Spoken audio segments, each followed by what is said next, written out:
The man pulled open the car door, then used it to slam hard against his own hand. After that, he wrapped his injured hand in a cast and happily walked toward the infirmary. The man was a new recruit. He naively thought that by doing this, he wouldn't have to go to the battlefield, but he didn't expect that the military doctor would directly tear off the cast, observe the recruit's injury, then simply hand him a bottle of painkillers and some bandages, and order him to return to the front lines immediately. The recruit had no choice but to return to the camp, feeling dejected. As soon as he entered, he saw that all of his squadmates were training hard. All of his squadmates were eager to get to the battlefield and kill enemies. Having these people as teammates, the recruit felt extremely unlucky, because these teammates looked exactly like the kind who would charge straight to the front lines as cannon fodder. But the reason this recruit had enlisted was only to gather enough money for college tuition, so he had no intention of throwing his life away. Very soon the recruit received his first combat mission. He and a veteran went to a rooftop, with the objective of eliminating an enemy sniper on the other side. The veteran ordered him to climb up and observe the sniper's exact position,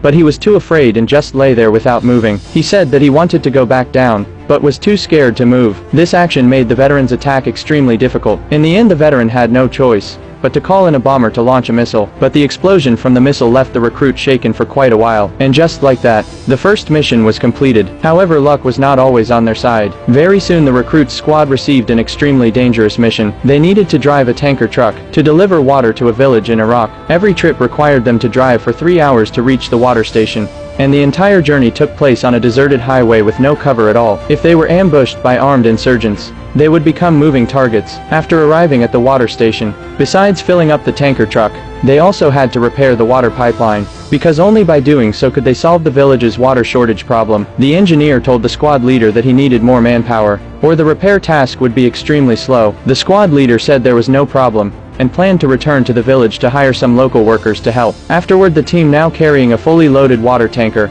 set off once again, but when they had only reached halfway, a car suddenly appeared behind them, and it was accelerating.